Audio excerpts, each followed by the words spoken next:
Hello दोस्तों, नमस्कार। स्वागत है आपका हमारे यूट्यूब चैनल जीएस ज्ञान 247 में। और आज की इस वीडियो में हम डिस्कस करने वाले हैं टॉप 30 मोस्ट इंपॉर्टेंट क्वेश्चन जो कि आप लोगों की ट्रिपल सी परीक्षा में काफ़ी हेल्पफुल साबित होंगे। तो जितने भी लोग क्लास से जुड़ चुके हैं, आप सभी लोगों से अनुरोध है क्लास को ज़्यादा से ज़्यादा शेयर कर दें ताकि और भी लोग क्लास से जुड़ सकें। चलते हैं आज के पहले क्वेश्चन की ओर। आज का हमारा पहला क्वेश्चन है, यहाँ पर पूछा जा रहा है कि लिब्रे ऑफिस का पहला संस्करण कब लॉन्च किया गया। आप लोगों को आंसर करना है कि लिब्रे ऑफिस का पहला संस्करण जो था वो कब लॉन्च किया गया था। पहला ऑप्शन हमारे पास सन 2010 में, ऑप्शन बी है 2011 में, ऑप्शन सी है 2012 या फिर 2013। लिब्रे ऑफिस का पहला संस्करण कब लॉन्च किया गया। तो यहाँ पर अगर इसके राइट आंसर की बात करें तो ऑप्शन नंबर बी हो जाएगा। सन 2011 के अंदर लिब्रे ऑफिस का पहला संस्करण लॉन्च किया गया। अगर बात की जाए लिब्रे ऑफिस का लेटेस्ट संस्करण कब लॉन्च किया, तो यहाँ पर तो इसका राइट आंसर हो जाएगा मई 2021। ठीक है, आप लोगों को ध्यान रखना है मई 2021 में लिब्रे ऑफिस का लेटेस्ट वर्जन को लॉन्च किया गया। अब कुछ लोगों को नहीं पता होगा कि लिब्रे ऑफिस क्या होता है, लेकिन आप लोगों में सभी ने सुना होगा एमएस ऑफिस का नाम। जिस प्रकार से एमएस ऑफिस के अंदर एमएस वर्ड होता है, ठीक उसी प्रकार से लिब्रे ऑफिस के अंदर लिब्रे ऑफिस राइटर होता है। और जिस प्रकार से एमएस ऑफिस के अंदर एमएस एक्सेल होता है, ठीक उसी प्रकार से लिब्रे ऑफिस के अंदर लिब्रे ऑफिस कैल्क पाया जाता है। और जिस प्रकार से एमएस ऑफिस के अंदर एमएस पावर पॉइंट होता है और लिब्रे ऑफिस के अंदर यहाँ पर होता है लिब्रे ऑफिस इम्प्रेस। ठीक है, तो बिल्कुल सिमिलर ये है। ठीक है, आप लोगों को ये चीज़ें ध्यान रखनी है। चलते हैं अगले क्वेश्चन की ओर। पूछा जा रहा है कि एमएस एक्सेल में एक वर्कबुक में कम से कम कितनी वर्कशीट से मिलकर बनती है। एमएस एक्सेल जो होती है वहां पर जो एक वर्कबुक होती है उसमें कम से कम कितनी वर्कशीट होनी चाहिए। ठीक है, ऑप्शन ए है हमारे पास 3, ऑप्शन बी है 5, ऑप्शन सी है 7 तथा लास्ट ऑप्शन है हमारे पास 11। आप लोगों को बताना है कि एमएस एक्सेल की एक वर्कबुक में मिनिमम कितनी वर्कशीट होनी चाहिए। तो यहाँ पर इसके राइट आंसर हो जाएगा ऑप्शन नंबर ए। ठीक है, 3, मिनिमम 3 होनी चाहिए। अगर मैक्सिमम बात की जाए तो मैक्सिमम 255 होनी चाहिए। ठीक है, 255 से ज़्यादा एक वर्कबुक के अंदर वर्कशीट नहीं हो सकती है। Minimum 3, maximum 255। ठीक है, चलते हैं अगले क्वेश्चन की ओर। पूछा जा रहा है कि एमएस एक्सेल में न्यू स्प्रेडशीट जोड़ने के लिए किस शॉर्टकट की का प्रयोग किया जाता है। अगर आपके सामने कोई स्प्रेडशीट नई जोड़नी है, यानी कि एमएस एक्सेल की कोई वर्कबुक खुली है और वहां पर एक नई स्प्रेडशीट जोड़ना चाहते हैं आप, तो कौन सी शॉर्टकट की का प्रयोग किया जाएगा, आप लोगों का इसका आंसर करना है। पहला ऑप्शन है हमारे पास control plus F11, option B है shift plus F11, option C है कंट्रोल प्लस 11 तथा लास्ट ऑप्शन है हमारे पास shift plus control plus F11। आप लोगों को बताना है कि एक्सेल के अंदर किसी भी वर्कबुक में न्यू स्प्रेडशीट जोड़ने के लिए कौन सी शॉर्टकट की का प्रयोग किया जाता है। यहाँ पर इसका राइट आंसर हो जाएगा ऑप्शन नंबर ए हो जाएगा शिफ्ट प्लस 11 F11। ठीक है, शिफ्ट प्लस F11 की मदद से हम किसी भी वर्कबुक में एक नई स्प्रेडशीट को जोड़ सकते हैं, ऐड कर सकते हैं। चलते हैं अगले क्वेश्चन की ओर। इंटरनेट पर काम करना क्या कहलाता है। अगर आप कोई भी काम इंटरनेट के ऊपर कर रहे हैं, ठीक है, तो वो क्या कहलाता है, आप लोगों को बताना है। काफ़ी अच्छा क्वेश्चन है। आजकल इंटरनेट पर प्रत्येक हर बंदा काम करता है, तो आपको बताना है कि जो इंटरनेट पे कार्य होता है उस कार्य को करने को क्या कहा जाता है। पहला ऑप्शन है हमारे पास होस्टिंग, ऑप्शन बी है पब्लिशिंग, ऑप्शन सी है सर्फिंग तथा लास्ट ऑप्शन है ऑल ऑफ अबव। आप लोगों को इसका राइट आंसर करना है। तो यहाँ पर जो इसका राइट आंसर हो जाएगा ऑप्शन नंबर सी हो जाएगा, सर्फिंग बोला जाता है। इंटरनेट पे कार्य करने को जो है वो सर्फिंग बोला जाता है। आप लोगों को ध्यान रखना है। चलते हैं अगले क्वेश्चन की ओर। उबंटू में डिफ़ॉल्ट ब्राउजर क्या होता है। ठीक है, आप लोगों को बताना है जो उबंटू होता है उसमें डिफ़ॉल्ट ब्राउजर कौन सा आता है। ठीक है, उबंटू में डिफ़ॉल्ट ब्राउजर कौन सा आता है। पहला ऑप्शन हमारे पास फायरफॉक्स आता है, या फिर गूगल क्रोम आता है, या फिर ओपेरा मिनी आता है, या फिर नन ऑफ दीज। उबंटू के अंदर बाय डिफ़ॉल्ट कौन सा ब्राउजर आता है। यहाँ पर अगर इसके राइट आंसर की बात करें तो ऑप्शन नंबर ए हो जाएगा फायरफॉक्स। ठीक है, उबंटू के अंदर फायरफॉक्स जो है डिफ़ॉल्ट ब्राउजर के रूप में आता है। चलते हैं अगले क्वेश्चन की ओर। ईमेल आईडी के कितने भाग होते हैं। काफ़ी अच्छा क्वेश्चन है। ईमेल आईडी सब लोगों की होती है, तो आप लोगों को बताना है कि ईमेल आईडी जो होती है उसके टोटल कितने भाग होते हैं। पहला ऑप्शन है मेरे पास 2, ऑप्शन बी है 3, ऑप्शन सी है 5 तथा लास्ट ऑप्शन है 4। ईमेल आईडी के टोटल कितने भाग होते हैं आप लोगों को बताना है। तो यहाँ पर जो इसका राइट आंसर हो जाएगा ऑप्शन नंबर ए हो जाएगा। ईमेल आईडी के टोटल 2 भाग होते हैं, ठीक है। पहला होता है यूजर नेम, दूसरा होता है डोमेन नेम, ठीक है। आप लोगों को ध्यान रखना है। चलते हैं अगले क्वेश्चन की ओर। अर्पानेट विश्व का पहला वैन नेटवर्क है। यहाँ पर पूछा जा रहा है कि जो अर्पानेट है आपका, वो विश्व का पहला वैन नेटवर्क है। वैन की फुल फॉर्म हो जाएगी वाइड एरिया नेटवर्क, ठीक है। अर्पानेट पहला वाइड एरिया नेटवर्क है। ट्रू है या फिर फॉल्स, आप लोगों को इसका आंसर करना है। तो यहाँ पर जिसका राइट आंसर हो जाएगा ऑप्शन नंबर ए हो जाएगा ट्रू, ठीक है। अर्पानेट विश्व का पहला वाइड एरिया नेटवर्क है जो कि 1969 के अंदर स्थापित किया गया था अमेरिकन डिफेंस के द्वारा, ठीक है। 1969 के अंदर अर्पानेट को स्थापित किया गया था अमेरिकन डिफेंस के द्वारा। आप लोगों को ये सारी चीजें ध्यान रखनी है। चलते हैं अगले क्वेश्चन की ओर। WPA का पूर्ण रूप क्या है? यहाँ पर WPA की फुल फॉर्म पूछी जा रही है। आप लोगों को WPA की राइट फुल फॉर्म पिक करनी है। पहला ऑप्शन है हमारे पास wireless protection access, option B है WiFi protected access, option C है वायरलेस प्रोटेक्टेड एक्सेस तथा लास्ट ऑप्शन है नन ऑफ दिस। WPA की राइट फुल फॉर्म क्या होगी आप लोगों को बतानी है। तो यहाँ पर WPA की फुल फॉर्म हो जाएगी वाईफाई प्रोटेक्टेड एक्सेस। आप लोगों को ध्यान रखनी है WPA की फुल फॉर्म जो होती है वाईफाई प्रोटेक्टेड एक्सेस होती है, ठीक है। अगर आप लोग हमें ज्वाइन करना चाहते हैं टेलीग्राम पे, तो हमारा टेलीग्राम चैनल है GS ज्ञान 247। हमारी इंस्टाग्राम आईडी है बीरू_यादव99 तथा हमारी वेबसाइट है, यहाँ पर जाकर आप लोग CCC के मॉक टेस्ट दे सकते हैं। हमारी वेबसाइट है www.gsgyan247.com, ठीक है। ठीक है, आप लोगों को यहाँ पर जाकर मॉक टेस्ट कर सकते हैं तथा हमें टेलीग्राम पर भी ज्वाइन कर सकते हैं। यहाँ पर हम इंपॉर्टेंट PDF को शेयर करते रहते हैं। चलते हैं अगले क्वेश्चन की ओर। डोमेन नेम को IP पते में बदलने के लिए किस सेवा का प्रयोग किया जाता है? अगर आपको डोमेन नेम को IP पते में कन्वर्ट करना है, बदलना है, तो किस सेवा का प्रयोग किया जाएगा आप लोगों को बताना है। पहला ऑप्शन हमारे पास URL, ऑप्शन बी है DNS, ऑप्शन सी है HTTP तथा लास्ट ऑप्शन है HTML। अगर आप लोगों को क्लास पसंद आ रही है तो क्लास को लाइक कर दें तथा क्लास को शेयर भी कर दें आप लोग, ठीक है। आप लोगों को बताना है कि डोमेन नेम को IP पते में बदलने के लिए किस सेवा का प्रयोग किया जाता है। तो यहाँ पर जिसका राइट आंसर हो जाएगा ऑप्शन नंबर बी हो जाएगा DNS सेवा का प्रयोग किया जाता है। अब आप लोगों को बतानी है इस DNS की फुल फॉर्म क्या होती है। तो यहाँ पर DNS की फुल फॉर्म हो जाएगी डोमेन नेम सिस्टम, ठीक है। आप लोगों को ध्यान रखना है DNS की फुल फॉर्म हो जाएगी डोमेन नेम सिस्टम। अब यहाँ पर एक वर्ड दे रखा है URL।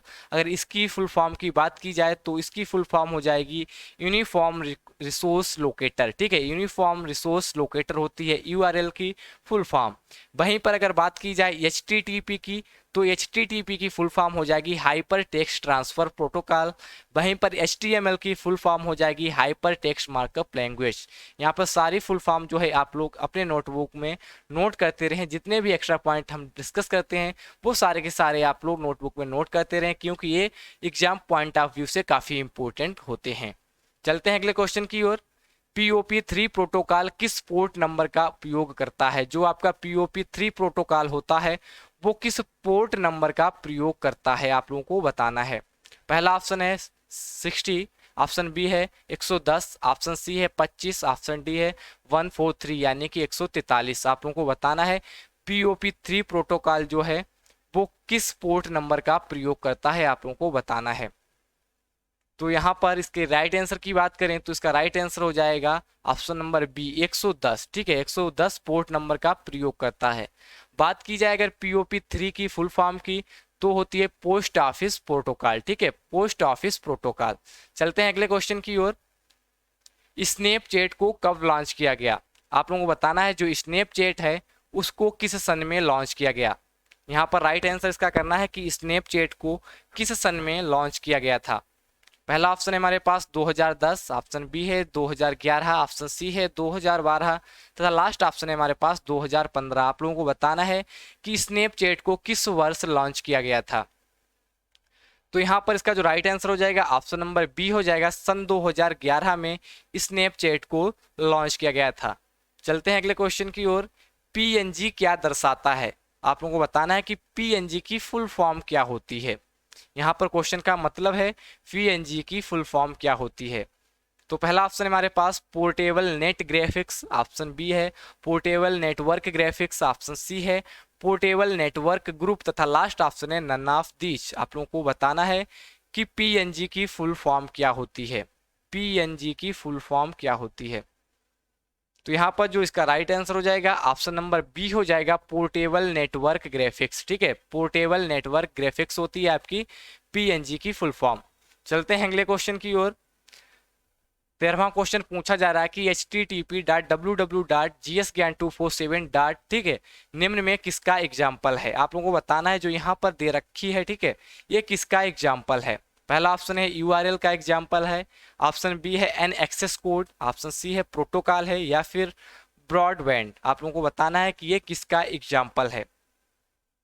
तो यहाँ पर जो इसका राइट आंसर हो जाएगा ऑप्शन नंबर ए हो जाएगा, ये एक यूआरएल है। ठीक है, यूनिफॉर्म रिसोर्स लोकेटर का एग्जाम्पल है ये। ठीक है, चलते हैं अगले क्वेश्चन की ओर। ब्राउजर में इनकॉग्निटो मोड क्या दर्शाता है। अगर किसी भी ब्राउजर में सपोज दैट अगर मोजिला वो क्रोम चला रहे हैं और क्रोम में आप इनकॉग्निटो मोड एक्टिव कर देते हैं तो इसका अर्थ क्या होता है। पहला ऑप्शन है प्राइवेट, ऑप्शन बी है पब्लिक, ऑप्शन सी है ए एंड बी दोनों, ऑप्शन डी है नन ऑफ दीज। आप लोगों को बताना है कि इनकॉग्निटो मोड का अर्थ क्या होता है।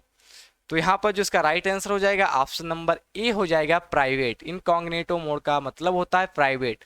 अगर किसी भी ब्राउजर के अंदर इनकॉग्निटो मोड एक्टिव कर देते हैं, अगर वहाँ पर फिर कोई भी चीज़ हम सर्च करते हैं, अगर क्रोम में इनकॉग्निटो मोड आपने एक्टिव किया है, अगर वहाँ पर कोई भी चीज़ आप सर्च करते हैं तो सर्च में जो भी हिस्ट्री होती है वो हिस्ट्री वहाँ पर क्रिएट नहीं होती है। आप लोगों को ये चीज़ ध्यान रखनी है। चलते हैं अगले क्वेश्चन की ओर। पूछा जा रहा है कि गूगल क्रोम को पूर्ण स्क्रीन के लिए शॉर्टकट की क्या होती है। ठीक है, अगर गूगल क्रोम को फुल स्क्रीन पे करना है, ठीक है, फुल स्क्रीन करनी है गूगल क्रोम की, तो कौन सी शॉर्टकट की का प्रयोग करेंगे। पहला ऑप्शन है Ctrl+T, ऑप्शन बी है F11, या फिर ऑप्शन नंबर सी F10, या फिर लास्ट ऑप्शन Ctrl+F। आप लोगों को बताना है गूगल क्रोम में पूर्ण स्क्रीन की शॉर्टकट की क्या होती है। तो यहाँ पर जो इसका राइट आंसर हो जाएगा F11। ठीक है, F11 के थ्रू हम गूगल में पूर्ण स्क्रीन कर सकते हैं। चलते हैं अगले क्वेश्चन की ओर। कैल्क की एक्सटेंशन क्या होती है। आप लोगों को बताना है लिब्रे ऑफिस कैल्क में जो फाइल एक्सटेंशन नेम होता है उस एक्सटेंशन नेम को क्या कहा जाता है। पहला ऑप्शन है हमारे पास .odp, ऑप्शन बी है .ods, ऑप्शन सी है .odt, तथा लास्ट ऑप्शन है नन ऑफ दीज। आप लोगों को बताना है कैल्क का फाइल एक्सटेंशन नेम क्या होता है।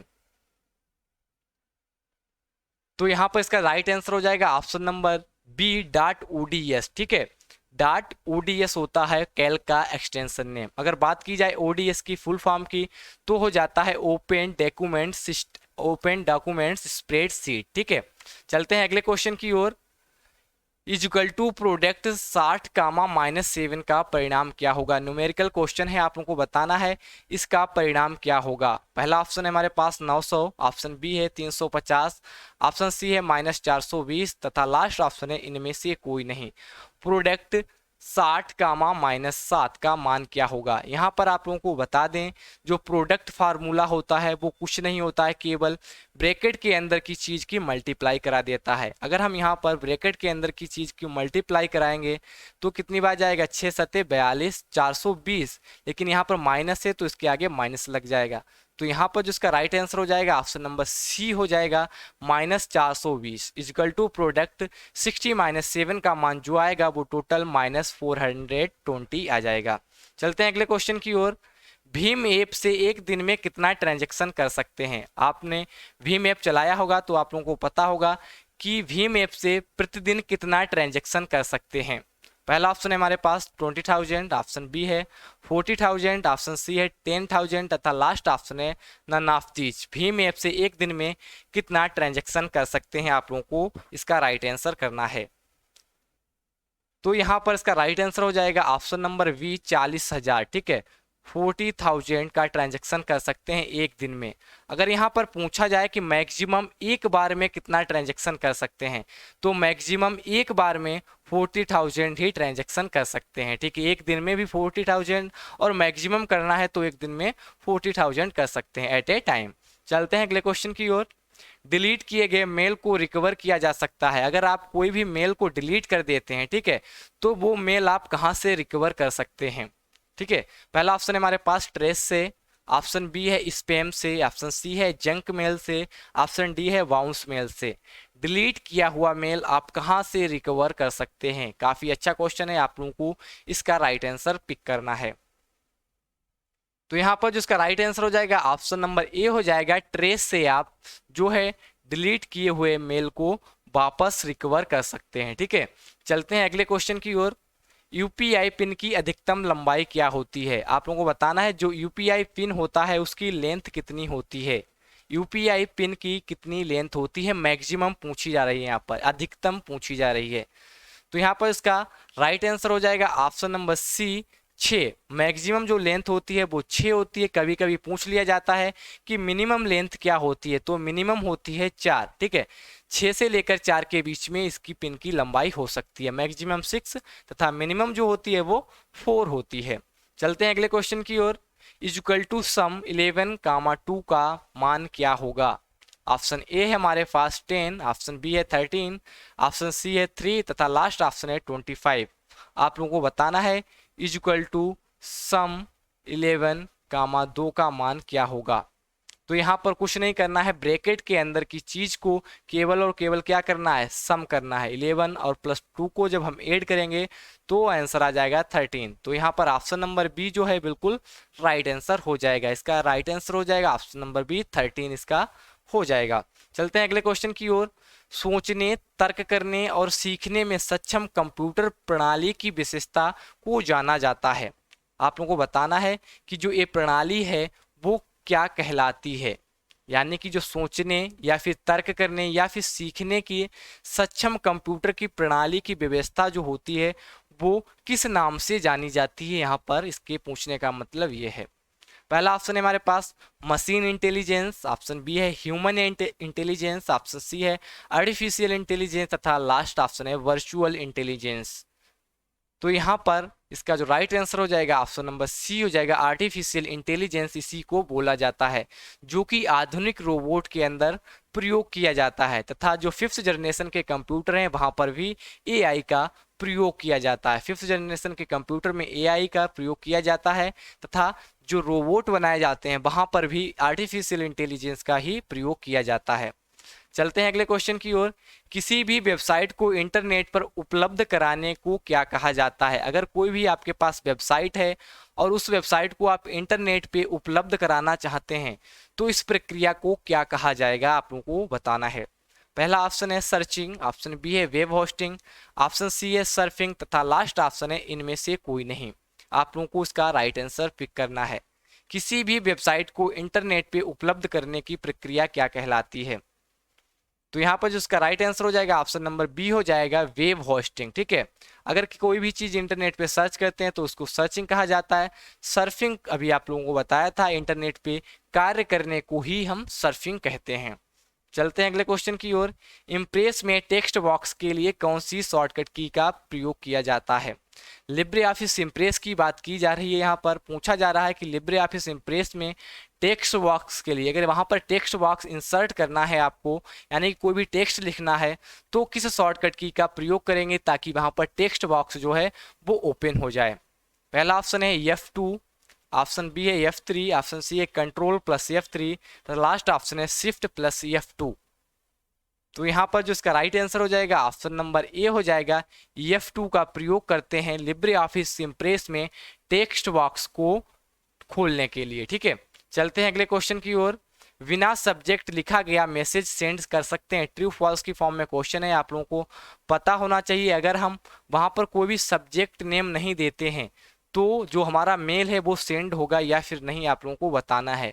ठीक है, ट्रू है या फिर फॉल्स। अगर हो जाता होगा तो ट्रू होगा, अगर नहीं होता होगा तो फॉल्स हो जाएगा। तो यहाँ पर इसका राइट आंसर हो जाएगा ऑप्शन नंबर ए हो जाएगा, ट्रू। ठीक है, बिना सब्जेक्ट अगर वहां पर सब्जेक्ट नेम नहीं लिखते हैं तब भी जो है आपका ईमेल सेंड हो जाता है। आप लोग सेंड करके देखिएगा। चलते हैं अगले क्वेश्चन की ओर। आईएसओ से क्या आशय है। यहाँ पर पूछा जा रहा है कि आईएसओ से क्या आशय है, यानी कि इसकी फुल फॉर्म क्या होती है। पहला ऑप्शन है हमारे पास international standard organisation, option B है international student organisation, option C है इंटीग्रेटेड सर्विस ऑर्गेनाइजेशन, तथा लास्ट ऑप्शन है हमारे पास इंटरनल स्टूडेंट ऑर्गेनाइजेशन। आप लोगों को बताना है कि आईएसओ से क्या आशय है। ठीक है, आईएसओ से क्या आशय है, आप लोगों को इसका राइट आंसर करना है। तो यहाँ पर जिसका राइट आंसर हो जाएगा ऑप्शन नंबर ए हो जाएगा इंटरनेशनल स्टैंडर्ड ऑर्गेनाइजेशन। ध्यान रखना है, इंटरनेशनल स्टैंडर्ड ऑर्गेनाइजेशन होती है आईएसओ की फुल फॉर्म। चलते हैं अगले क्वेश्चन की ओर। वार्म बूट का दूसरा नाम क्या होता है। आप लोगों ने सुना होगा कि ये वार्म बूटिंग है, तो वार्म बूट का जो सेकेंड नाम होता है उसे क्या कहा जाता है। पहला ऑप्शन है हमारे पास शट डाउन, ऑप्शन बी है रीस्टार्ट, ऑप्शन सी है वार्म स्टार्ट, तथा लास्ट ऑप्शन है स्लीप। आप लोगों को बताना है कि वार्म बूट का दूसरा नाम क्या है। तो यहाँ पर जो इसका राइट आंसर हो जाएगा ऑप्शन नंबर बी हो जाएगा, रीस्टार्ट को कहा जाता है वार्म बूटिंग। ठीक है, वार्म बूट का नाम है रीस्टार्ट। ठीक है, यहाँ पर कभी कभी पूछा जाता है कि कोल्ड बूटिंग क्या होती है। तो कोल्ड बूटिंग जो होती है वो शट डाउन होगा आपका, और वहां पर अगर आप शट डाउन को ओपन कर रहे हैं तो वो वार्म बूटिंग कहलाएगी। अगर शट डाउन नहीं है, खुला है और उसको रीस्टार्ट करते हैं तो वो वार्म बूटिंग कहलाएगी। ठीक है, क्लियर। चलते हैं अगले क्वेश्चन की ओर। आउटपुट डिवाइस संभव करती है, जो आपकी आउटपुट डिवाइस होती हैं वो क्या संभव करती हैं। पहला ऑप्शन है डेटा को देखना एवं प्रिंट करना, ऑप्शन बी है डेटा को स्टोर करना, ऑप्शन सी है डेटा को इनपुट करना, तथा लास्ट ऑप्शन है इनमें से कोई नहीं।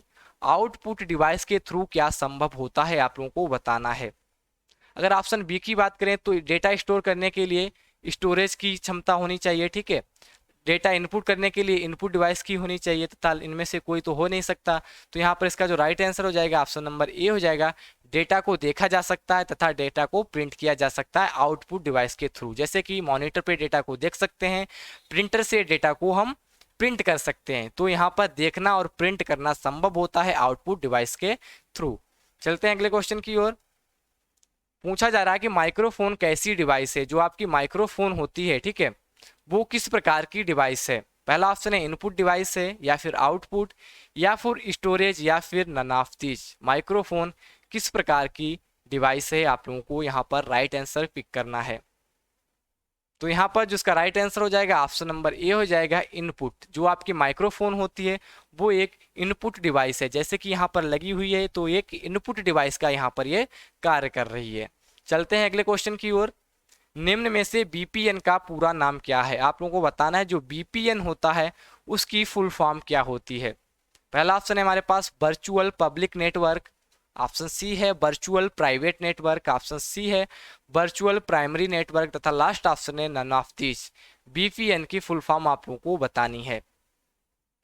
तो यहाँ पर जिसका राइट आंसर हो जाएगा ऑप्शन नंबर बी हो जाएगा वर्चुअल प्राइवेट नेटवर्क। बीपीएन की फुल फॉर्म हो जाएगी वर्चुअल प्राइवेट नेटवर्क। ठीक है, तो ये थे आज के हमारे 30 क्वेश्चन। आशा करते हैं आप लोगों को वीडियो पसंद आई है। वीडियो अगर पसंद आई है तो हमारी वीडियो को लाइक करें, शेयर करें, तथा हमारे यूट्यूब चैनल जीएस ज्ञान 247 को आज ही सब्सक्राइब कर लें, तथा हमें टेलीग्राम पर भी आप लोग ज्वाइन कर सकते हैं। हमारा टेलीग्राम चैनल है जीएस ज्ञान 247। ठीक है, यहाँ पर हम इंपॉर्टेंट नोटिस या फिर कोई भी क्लास के रिगार्डिंग यहाँ पर नोटिस भेजते रहते हैं। तथा हमारी इंस्टा आईडी है बीरू_यादव 99। Thanks for watching, thank you, bye bye, take care.